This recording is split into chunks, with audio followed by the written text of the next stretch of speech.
अस्सलाम वालेकुम नाज़रीन, मैं हूं आपकी होस्ट एनिशा और आप देख रहे हैं K21 न्यूज़ और हमारा शो हेल्थ 21 जो कि है ईसा लेबॉर्ट्री की जानिब से। और आज का जो हमारा टॉपिक है वो है जी बांझपन, जो कि मैं समझती हूँ जब इस तरह का कोई भी आप अपने डॉक्टर के पास जाते हैं, अपने टेस्ट करवाते हैं और अगर आपको सुनने को मिलता है कि आप बांझ हैं और आप कभी माँ नहीं बन सकते हैं, तो मेरे हाल से वो उस टाइम सिर्फ उस पे क़यामत नहीं टूटती, पूरे घर वाले जो है वो परेशान हो जाते हैं। क्योंकि मर्द हो या औरत हो, वो मुकम्मल ही तब होते हैं और ख़ानदान ही तब बनता है जब औरत किसी बच्चे को जन्म देती है। तो आज का हमारा टॉपिक ये है। हमारे साथ डॉक्टर उवैस खावर मौजूद हैं, उनको वेलकम करते हैं अपने शो पे। अस्सलाम वालेकुम।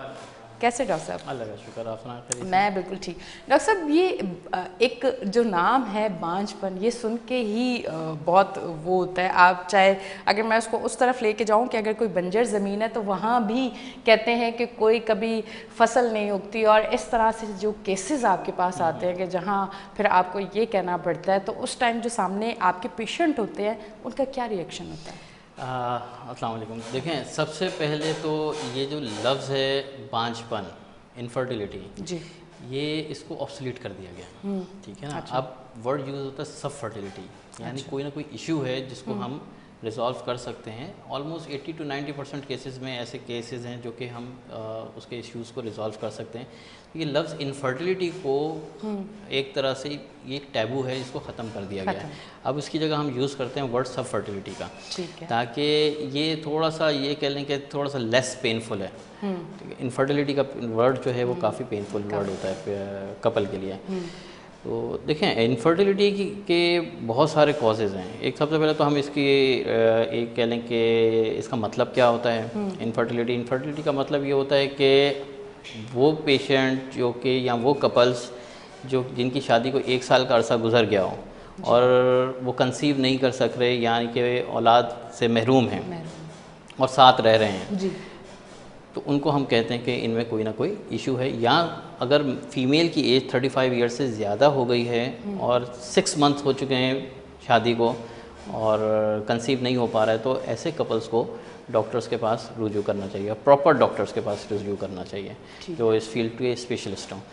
तो कॉजेज़ की हम बात करते हैं तो कॉजेज़ तो हमारे पास बहुत सारे हैं, बहुत फीमेल के डिफरेंट कॉजेज़ हैं, मेल के डिफरेंट कॉजेज़ हैं, जेनेटिक कॉजेज़ आ जाते हैं इसके अंदर। मतलब जितने ज़्यादा आपने जो ज़्यादा केसेस देखे हैं वो क्या अलामत आपको ज़्यादा जाहिर हुई कि इसकी वजह से? देखिए, इसमें मल्टीपल कॉजेज़ हैं। ओके। इसमें हमारे पास जैसे कि अगर आप फ़ीमेल की बात करें तो उसमें पीसीओ के केसेस बहुत ज़्यादा हैं। जी, वेट की वजह से, लाइफस्टाइल चेंजिंग की वजह से, हमारी डाइट की वजह से, हार्मोनल इम्बैलेंसेस की वजह से। मेल की जब हम बात करते हैं तो मेल में भी इसी तरह से हमारे पास ऐसे कॉजेज़ आते हैं जहाँ पे हमारे जैसे हम फीमेल की जब बात करते हैं तो वहाँ पे ओबेसिटी एक बहुत बड़ा फैक्टर है, मोटापा, ठीक है ना, उसकी वजह से। लेकिन अगर हम दूसरी तरफ पे देखें तो मेल में भी यही एक बहुत बड़ा इशू है। मोटापे की वजह से, ओबेसिटी की वजह से इंसुलिन रेजिस्टेंस डेवलप हो जाती है और जिसकी वजह से स्पर्म्स का फंक्शन जो है वो ख़राब हो जाता है। अच्छा। हमारा सबसे बड़ा डायलेमा ये है कि अगर किसी कपल की प्रेगनेंसी नहीं हो पा रही है तो सबसे पहले जो प्रेशर आता है वो आता है फीमेल के ऊपर। बिल्कुल ऐसा ही है। ठीक है ना, सबसे बड़ा हमारा ये एक एथिकल डायलेमा है हमारे साथ कि हम ये नहीं सोचते कि इशू मेल की तरफ भी हो सकता है। जो नज़ला गिरता है वो हमारा फीमेल के ऊपर गुजरता है, उसकी इवन अपने घर वालों की तरफ से भी, ये नहीं कि सिर्फ इन लॉज की तरफ से, उसके अपने घर वालों से। और फीमेल खुद भी अपने आप को अंडर प्रेशर फील करती है। उसकी किसी सहेली का बच्चा हो गया, उसकी बहन की शादी उसके साथ हुई थी, उसका बच्चा हो गया, उसके घर में किसी और की फैमिली में बच्चा हो गया, शी डेवलप स्ट्रेस। बिल्कुल। स्ट्रेस एक बहुत बड़ा एलिमेंट है जो कि प्रेगनेंसी को नहीं होने देता। अच्छा, ठीक है ना। और स्ट्रेस तो अब जो इस टाइम मैं समझती हूँ जो वक्त चल रहा है वो आपको किसी भी वजह से हो सकता है, जितनी महंगाई, बेरोजगारी, फिर कुछ भी है, स्ट्रेस एक औरत किसी भी वजह से हो। हाँ, और वो तो लाजमी है। स्ट्रेस किसी भी वजह से, लेकिन औलाद ना होने का स्ट्रेस इन सब स्ट्रेस से सबसे ज़्यादा है। सबसे ज़्यादा, बिल्कुल ठीक है। ऐसा ही। तो हमें इवन कि गायनेकोलॉजिस्ट को मैं रिक्वेस्ट करूँगा कि या जो भी जनरल फिजिशियन जिनके पास फर्स्ट टाइम कपल रिसीव होता है, अगर वो देखते हैं कि फ़ीमेल में कोई ज़्यादा बड़ा इशू नहीं है, यहाँ जब भी कपल रिसीव होता है वो मेल की इन्वेस्टिगेशन ज़रूर कराएं, ठीक है, जस्ट एक सिंपल सीमेन टेस्ट। जिस मुआशरे में मेल की जब इन्वेस्टिगेशन करवाना, रिपोर्ट्स और ये सारी चीज़ें, तो मेरे ख्याल से आप ज़्यादा बेहतर जानते हैं, शायद मैं कम बताऊँ आपको से। ये एक मुश्किल काम है। इसीलिए मैंने कहा ना ये एक एथिकल डायलेमा है हमारे पास कि मेल को राज़ी करना कि वो इन्वेस्टिगेशन करवाए अपनी, क्योंकि I have seen a lot of cases, ऐसे केसेस मैंने देखे जिनमें 8-8 साल 10-10 साल हो गए शादी को, इवन के हस्बैंड ने फर्स्ट मैरिज के बाद सेकंड मैरिज भी कर ली, 10 साल गुजरने के बाद उसको पता चलता है कि इशू तो उसका था। देखिए अब वो बेचारी जो फीमेल थी उसकी क्या गलती थी, कोई नहीं, और इस तरह से हमारा सोन चलता रहता है मामला। तो हमारे यहाँ सबसे पहले जो, क्योंकि देखिए फीमेल को इन्वेस्टिगेट करने के लिए हमें बहुत सारे लंबे चौड़े टेस्टों की ज़रूरत होती है, हार्मोन प्रोफाइल कराना है, मल्टीपल चीज़ें होती हैं। मेल में सिर्फ एक टेस्ट है, semen analysis. Proper fertility lab से सीमेन एनालिसिस करा लिया जाए, हमें सारी कहानी पता चल जाती है कि मेल में इशू है कि नहीं है। तो अगर वहाँ है नहीं है, go ahead treat the female patient. अगर वहाँ पे इशू है तो हमेशा दोनों को, कपल को कंबाइंड ट्रीटमेंट होनी चाहिए एक साथ, क्योंकि हमारे पास बहुत सारे ऐसे छोटे छोटे से इश्यूज़ होते हैं जिनको ओवरलुक कर दिया जाता है, जिनके ऊपर ज़्यादा एम्फेसाइज नहीं किया जाता। अब मैं एक सिंपल सी मिसाल लेता हूँ कि हमारे यहाँ गायनाकोलॉजिस्ट या इवन जनरल फिजिशियंस सीमेन टेस्ट कराते हैं, वो 2-3 मोटी मोटी चीज़ें देखते हैं, उनको ट्रीट कर रहे होते हैं। एक जस्ट सिंपल सा इन्फेक्शन होता है, उसको ओवरलुक कर दिया जाता है, उसको नहीं देखा जाता कि इस रिपोर्ट में इन्फेक्शन भी है। जस्ट इन्फेक्शन को ट्रीट करने से बाकी पैरामीटर खुद ब खुद ठीक हो जाते हैं, तो पेशेंट कंसीव कर जाता है। तो हमें थोड़ा सा अभी मैं पहली बार देख रहा हूँ कि आप एक डॉक्टर होके बता रहे हैं, डॉक्टर को भी ये देखना चाहिए। मतलब पहली बार मैं ऐसा देख रही हूँ, वरना ऐसा होता नहीं है। हमारे यहाँ मसला ये कि एंड्रोलॉजी की प्रॉपर ट्रेनिंग नहीं है और एंड्रोलॉजी की गाइडेंस भी नहीं है। अब मेजॉरिटी हमारे यहाँ यूरोलॉजिस्ट जो है वो एंड्रोलॉजी ट्रीट कर रहे होते हैं।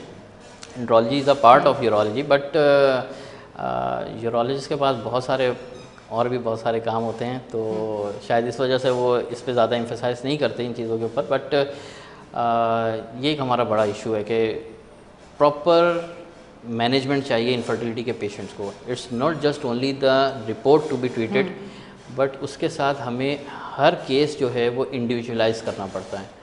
इंडिविजुअलाइज का मतलब ये होता है कि हर पेशेंट डिफरेंट पेशेंट होता है। साथ साथ वो फैक्टर्स जो डाइटरी फैक्टर्स हैं, उसकी लाइफस्टाइल में, जैसे मोटापे की मैंने बात की, इसी तरह से टॉक्सिन्स, बहुत सारे पेशेंट ऐसे होते हैं जो कि ऐसे एनवायरनमेंट में काम कर रहे होते हैं जहाँ पे टॉक्सिन से वो एक्सपोज हो रहे होते हैं, केमिकल इंडस्ट्रीज़ के अंदर काम कर रहे होते हैं, टोबैको हिस्ट्री होती है, पेंट इंडस्ट्रीज़ के अंदर काम कर रहे होते हैं, इवन जो हमारे यहाँ फार्मर्स हैं वो पेस्टिसाइड्स के साथ उनका कांटेक्ट होता है। डॉक्टर साहब आप सॉरी माजरत के साथ, आप एक चीज़ थोड़ा सा मैं इस पर भी ज़रूर बात करना चाहूँगी कि जिन औरतों को ब्रेस्ट कैंसर होता है उनको भी कंसीव करने में प्रॉब्लम होता है, थोड़ा सा अगर उस हिसाब से भी हम बात करें। डिपेंड करता है कि हार्मोनल इम्बैलेंसेस के ऊपर सारी चीज़ जाती है। अगर हार्मोनल इम्बैलेंसेस हैं तो फिर डेफिनेटली कंसीव करने में प्रॉब्लम हो सकती है। अच्छा, ठीक। अच्छा डॉक्टर साहब, अब मुझे बताएं कि जितना एडवांस दौर आ चुका है, हम जिन बीमारियों का नाम लेते भी खौफ खाते हैं कि नहीं नहीं इस बीमारी का नाम ना लो, उन बीमारियों का भी इलाज है। तो फिर जहाँ ये बात आती है कि मैं आसान अल्फाज में बार बार बांझपन इसलिए कह रही हूँ कि हमें वो लोग देखते हैं जो लोग हमारी बातें मुश्किल नहीं समझ पाते, और इस प्रोग्राम का मकसद ये है कि हम हर सवाल को भी मैं कोशिश करती हूँ कि आसान करके करूँ ताकि वो लोग समझ जाएं। ये शो उन लोगों के लिए कि उनके लिए राहें आसान हो जाए। बहुत अच्छी बात है। तो डॉक्टर साहब ये मुझे बताइएगा, इस दौर में भी क्या ऐसा है कि कोई ऐसा स्टेज है या कोई बांझपन की एक ऐसी चीज़ है जहाँ फिर आप कभी ना माँ बन सकते हैं ना आप बाप बन सकते हैं, चाहे वो औरत में कमी है या मर्द में है, इतने एडवांस दौर में भी? थोड़ा इस हवाले से कुछ कहेंगे? देखें इस तरह के केसेस हैं, लेकिन देखें अल्लाह ताला ने हर बीमारी का इलाज रखा है, ठीक है ना। ऑलमोस्ट 70 to 80% केसेस ऐसे होते हैं जो कि ट्रीटेबल होते हैं, ठीक है ना। कुछ केसेस ऐसे होते हैं जिनमें आपको कॉज का भी पता नहीं होता, जिसको हम ऐसे केसेस होते हैं जिनमें आपका कॉज आइडेंटिफाई नहीं होता, सब कुछ ठीक आ रहा होता है बट स्टिल कंसीव नहीं हो रहा। लेकिन बाज़ केसेस ऐसे होते हैं जहाँ आपको स्ट्रेट फॉरवर्ड नज़र आ रहा होता है कि ये ट्रीटेबल नहीं है। जैसे कि अगर हम मेल की बात करें तो जैसे एज़ोस्पर्मिया है। अब एज़ोस्पर्मिया के कई केसेस ट्रीटेबल हैं, ऐसा नहीं है कि एज़ोस्पर्मिया ट्रीटेबल नहीं है, बट इन सम केसेस जहाँ पे टेस्टिकुलर फेलियर आ जाता है, ठीक है ना, आप पे हार्मोन लेवल्स बहुत ज़्यादा शूट किए हुए होते हैं और टेस्टिकल साइज़ जो है वो स्मॉल होता है और टेस्टिकुलर फेलियर में स्ट्रेट अवे पेशेंट होता है, तो उसको ट्रीट करना ऑलमोस्ट इम्पॉसिबल है। इसी तरह से फीमेल पेशेंट के अंदर प्रीमेच्योर ओवेरियन फेलियर है। अब बाज़ दफ़े पेशेंट जो है वो यंग होती है 23, 24 ईयर्स, 25 ईयर्स, और वो ओवेरियन फेलियर में चली जाती है, ठीक है। तो ये ऐसे कॉजेज़ हैं जिसकी के ट्रीटमेंट ऑलमोस्ट इम्पॉसिबल है जी, नेक्स्ट टू इम्पॉसिबल। अच्छा डॉक्टर साहब, जो लोग हमें देख रहे हैं, क्योंकि हम थोड़ा सा रहन सहन ऐसा है, जितने भी एडवांस हो चुके हैं, सोशल मीडिया यूज़ करते हैं, सारी चीज़ें हमें पता है, फिर भी कहीं ना कहीं बच्चियां बहुत सारी चीज़ें अपने वालिदैन को बताते हुए रुक जाती हैं कि शायद ये बात करने वाली नहीं है। अब मुझे एक दिन किसी ने पूछा कि पीरियड्स तो एक बीमारी है, मैंने कहा ये बीमारी तो नहीं है, तो लोग इसे बीमारी समझते हैं। तो लोग, और दूसरी जानिब ये भी है, दूसरी तरफ ये भी है कि अगर आपको कोई पीरियड्स में प्रॉब्लम है कि डेट आपकी टाइम पे नहीं आ रही, 3-3 महीने नहीं आ रही, या फिर बहुत ज़्यादा आ रही है, तो ना माँ को बताना है ना बाप को बताना है। तो मुझे ये बताएं, जिन बच्चियों के पीरियड डिस्टर्ब होते हैं, जिनको पीरियड्स टाइम पे नहीं आते, कोई भी प्रॉब्लम होती है, तो आया आगे जाके फिर वो इन चीज़ों को भी फेस करती हैं? देखें, बिल्कुल पीरियड ना प्रॉपर आने की वजह ही यही है कि कोई ना कोई इशू चल रहा है, हार्मोनल इम्बैलेंस है या PCOS का इशू है, वटएवर, कोई ना कोई इशू तो है उसके अंदर जिसकी वजह से इसको ये इशू हो रहा है। और अगर पीरियड प्रॉब्लम रहेगी, परसिस्टेंट रहेगी, तो डेफिनेटली फर्टिलिटी का इशू में उसको फेस करना पड़ेगा। इसका आपका क्वेश्चन बड़ा वैलिड है और बड़ा अच्छा है। इसका सबसे बड़ा इशू है कि हमारे यहाँ पेरेंट्स की बच्चों के साथ बॉन्डिंग नहीं है। इवन के मदर की अपनी बच्चियों के साथ बॉन्डिंग होनी चाहिए। अगर वो नहीं होगी तो definitely the daughter will not share the things with the mother. वो बच्ची अपनी मदर के साथ चीज़ें शेयर नहीं करेगी, फिर कहाँ जाएगी? वो अपनी सहेलियों के पास जाएगी।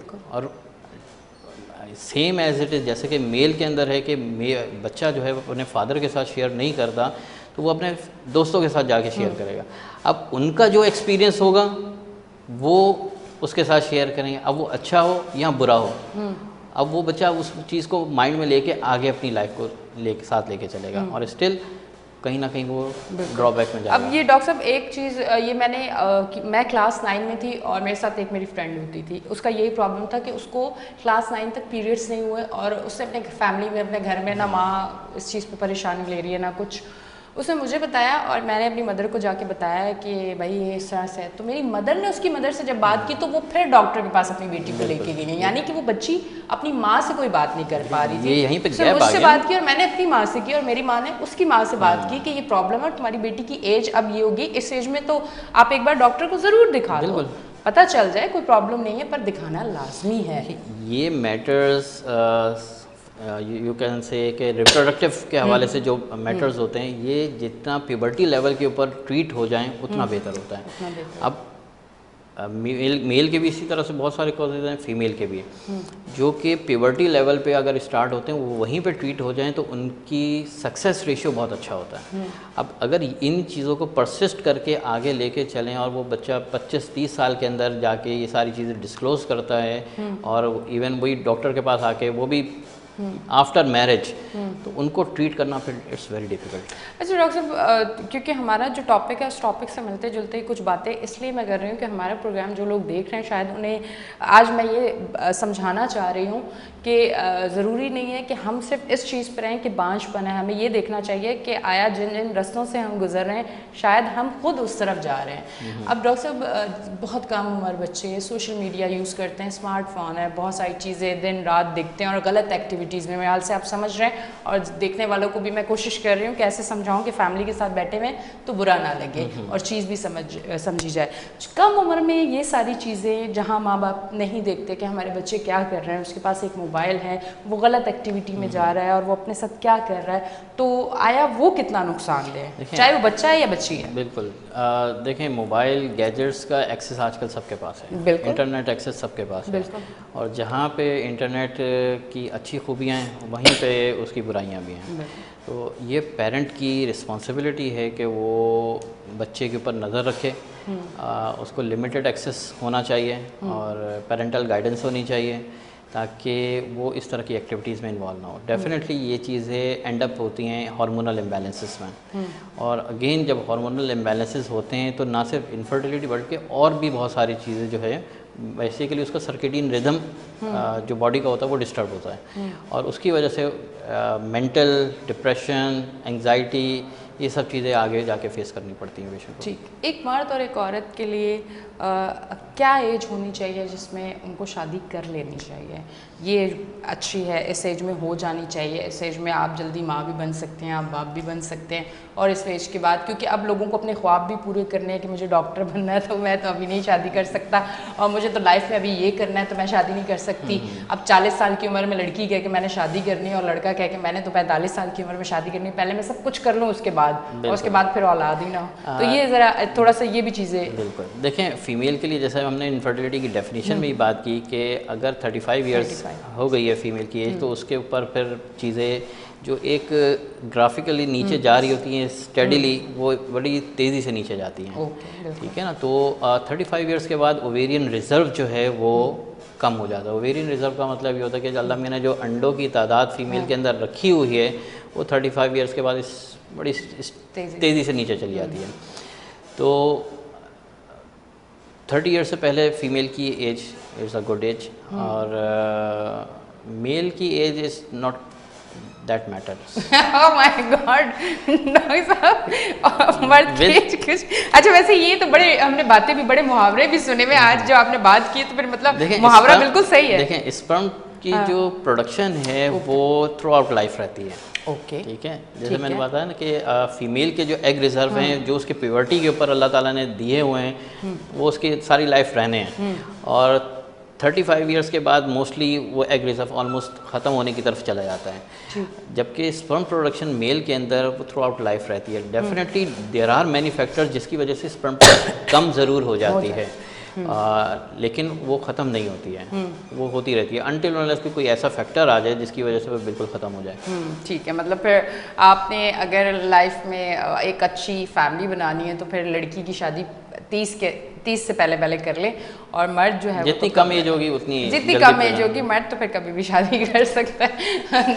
ये ज़माना ही मर्द से है, बात तो फिर आ गई। अच्छा डॉक्टर साहब, अब ये बताइएगा कि फिर अब अगर हमारे देखने वाले कोई भी हमें देख रहे हैं, उनकी शादी हुई है और कितने महीने तक अगर कोई रिस्पांस नहीं, कोई खुशी की खबर नहीं है, कुछ नहीं है, तो फिर कितने टाइम के बाद अपने डॉक्टर के पास जाएं, कौन से टेस्ट करवाएं, या किस तरह? हम लोग काफ़ी अर्सा इंतज़ार करते हैं ना, पहले टोटके करते हैं, फिर मशवरे करते हैं, फिर वो जड़ी बूटियाँ लेते हैं, फिर उसमें हम एक लंबा अरसा गुजार देते हैं। कितने टाइम के बाद आप अपने डॉक्टर के पास? 1 साल तक हंसी खुशी रहना चाहिए। ठीक है, कोई स्ट्रेस नहीं लेना चाहिए। इवन मैं जो कपल है उसके मदर फादर और फीमेल के भी मदर फादर, दोनों से ये रिक्वेस्ट करूँ कभी प्रेशराइज नहीं करना चाहिए कपल को।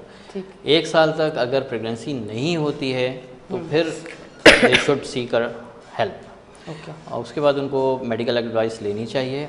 जहाँ तक मेल का टेस्ट की बात है, सिंपल सीमेन एनालिसिस, सीमेन का टेस्ट फ्रॉम फर्टिलिटी लैब, ये बहुत ज़रूरी इंपॉर्टेंट चीज़ है, क्योंकि देखें टेस्ट हर लैब से हो जाता है। हमारे यहाँ बहुत रिनाउंड लैब्स भी हैं, but they don't have a proper facility, जो कि प्रॉपर जो हमें रिपोर्ट्स में देखना होता है वो नहीं जज कर रही होती।